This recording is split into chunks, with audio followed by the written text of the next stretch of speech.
Assalamualaikum warahmatullahi wabarakatuh. Perkenalkan, nama saya Ahmad Paidil. Saya dari Teknik Elektro angkatan 2018.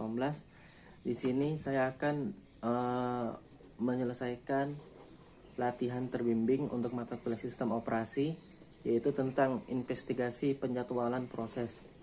Jadi di sini kita pertama-tama akan menyiapkan dari simulator CPU-nya. Yang kedua, kita akan mengcompile codingan ini ke CPU simulator. Kita copy dulu seperti ini. Kita masuk di CPU simulatornya. Kita pilih di compiler. Nah, ini saya sudah pastekan di sini tadi. Terus kita pilih compile.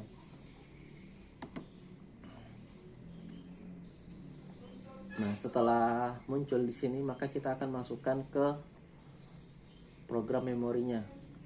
Kita pilih load and memory. Nah, kode sukses load in memory.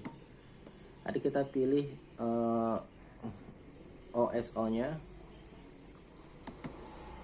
Nah, jadi di sini kita akan sesuai instruksinya, kita akan selanjutnya yaitu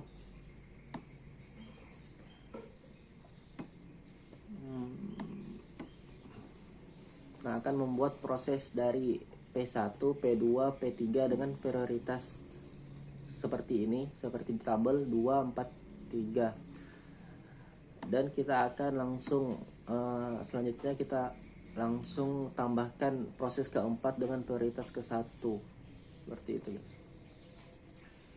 Jadi kita pilih P1 mata gitu ya.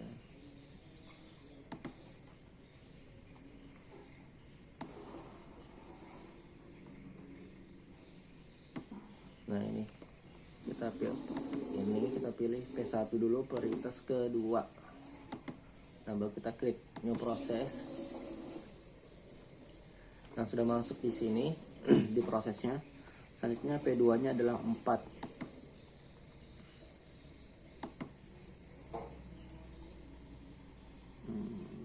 Kita klik new prosesnya. Nah, untuk P2-nya sudah muncul juga. Untuk P3-nya kita pilih prioritas ketiga. Klik new proses. Nah, selanjutnya buat proses P4 dengan prioritas ke-1. Kita prioritas ke pertama. Nah, kalau sudah seperti ini, jadi kita tinggal menyeret kecepatannya ke sekitar 60. Nah, ini 60. Jadi kita langsung run dan kita amati hasilnya.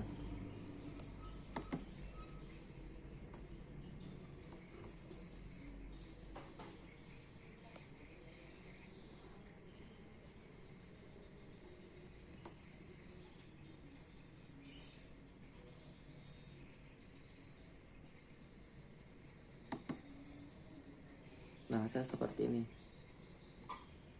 Dia akan memulai dari P1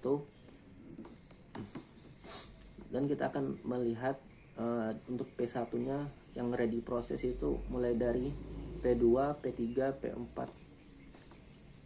Kita mulai dari P1 nya dulu.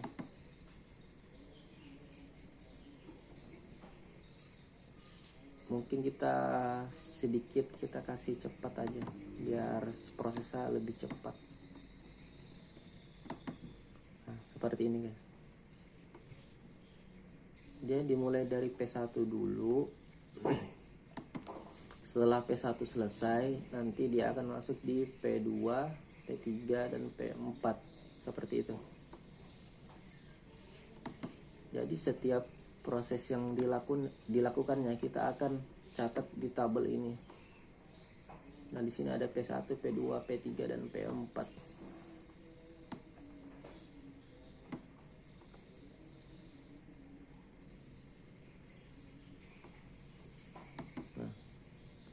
Dia terus berjalan. Nah, ini sudah masuk di P2 nya.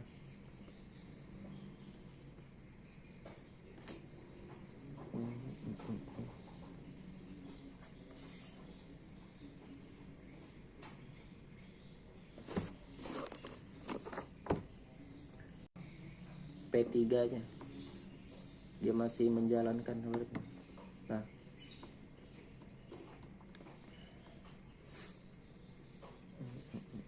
tadi kita akan mengamati dari untuk general purpose registernya seperti ini.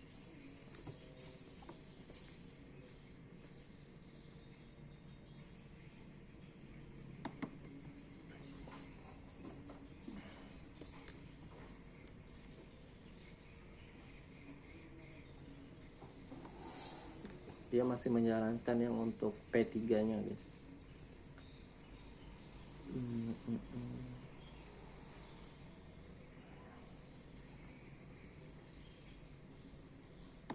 Nah, ini yang terakhir untuk P4 nya dengan prioritas ke-1.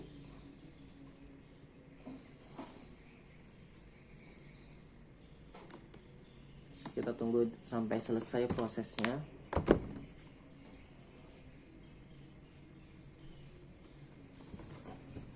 Dan untuk selanjutnya itu hampir sama untuk yang kedua dengan menggunakan metode penjadwalan proses berbasis prioritas. Jadi di tab policy itu kita pilih opsi priority atau static dan opsi non preemptive. Nah, kita akan masukkan juga dari P1, P2, P3 dan sampai P4. Tadi kita akan mengamati prosesnya, yaitu menggunakan priority. Dan untuk yang ketiga itu langkah hampir sama juga, bedanya dia akan menggunakan opsi preemptive dan di preemptive kita akan membuat 4 proses seperti langkah yang pertama. Yang keempat juga seperti itu. Kita akan menggunakan round robin RR di tab policy dengan prioritas non seperti ini. Tapi di sini kita akan masukkan proses lifetime index 10, 7, 20. Seperti ini sudah selesai, guys. Nah, kalau udah selesai dia kosong. Maka jadi setiap proses yang tadi yang kita amati kita akan masukkan di sini. Dan untuk di modul ini ada pertanyaan, berikan berikan komentar singkat di bawah ini dengan mengenai cara penjadwalan FCFS. Jadi untuk penjadwalan FCFS ini, pada metode ini proses dikerjakan berdasarkan P-nya. Jadi P1 lebih dulu dari P4, lalu salah satu berada pada running, maka yang lain pada berada ready proses. Contohnya seperti tadi kan, misalnya dia menjalankan dari P1 dulu. Selanjutnya yang untuk P2, P3, P4 itu masih ready. Dia ready proses, belum berjalan. Jadi setelah P1 itu berhenti atau selesai, baru P2 lanjut lagi untuk menjalankan prosesnya. Seperti itu. Nah, yang kedua ini kita sama, kita pilih opsi static dan non preemptive seperti itu. Oke, kita langsung saja di simulatornya. Di sini kita pilih dulu statis dan non priority, non preemptive. Nah, kita pilih non preemptive, baru kita kembali di preserved karena kita menggunakan metode ini dulu. Nah, untuk prioritasnya tadi masih sama, yaitu untuk P1. Untuk P1 nya berapa tadi? 2. P1 nya prioritasnya kedua.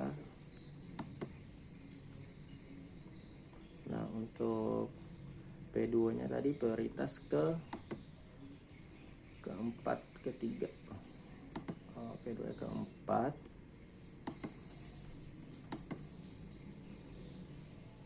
Untuk P3 ini 3. Untuk P4 1 robinnya. Dan untuk RR time sledge kita pilih 5. Dan untuk program yang pertama atau P1 kita pilih secondnya itu kita pilih 10. Nah, untuk prioritasnya masih sama dengan yang tadi, P1 yaitu 2. Kita pilih proses. Nah, seperti ini. Misalnya kita pilih no priority. Kita ketinggalan tadi opsi yang kedua. Yang pertama yaitu opsi yang kita pilih round robin, yaitu selanjutnya kita pilih RR time selesai yaitu 5, dan priority-nya kita pilih no priority. Nah, di sini kita tambahkan di proses lab timnya, kita pilih di second, kita tambahkan 10. Seperti ini.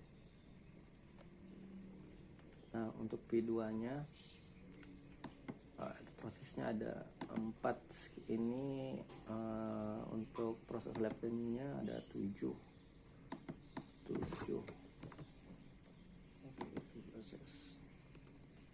Nah, untuk P3 nya kita pilih 3, dan untuk proses lab kita pilih 20. Kita klik start.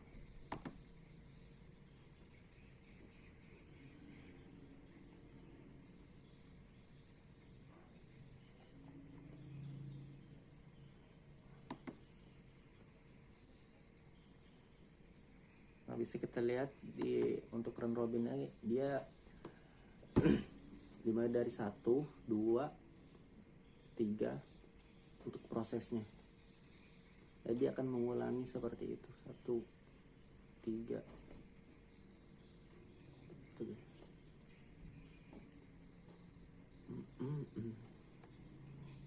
Jadi dari berapa langkah yang kita lakukan tadi, untuk yang kedua tadi yaitu pada metode ini proses dikerjakan berdasarkan prioritasnya. Jadi prioritas 1 akan lebih dikerjakan daripada prioritas pertama.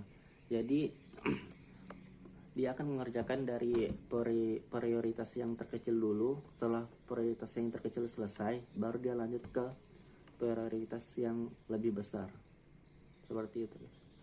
Nah, untuk yang ketiga tadi itu, setelah kita amati, kita dapatkan dari P4, P1, P3, P2 seperti ini.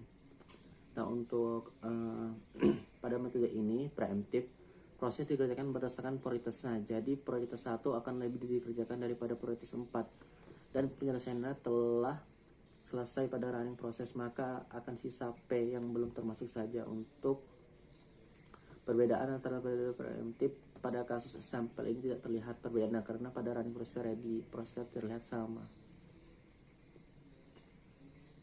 Nah, untuk yang keempat ini masih berjalan, masih selesai. Tuh. Jadi untuk yang keempat ini kita dapatkan hasil seperti ini.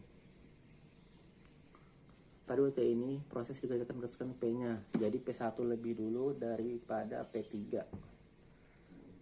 Dan penyelesaiannya berhenti saat pergantian proses. Di sini P1 lebih dulu setelah selesai melakukan 2 kali putaran, dan disusul P2 dan P3 seperti itu. Mungkin demikian penjelasan singkat saya tentang penjadwalan proses. Apabila ada salah kata, saya mohon maaf. Saya akhiri. Wassalamualaikum warahmatullahi wabarakatuh.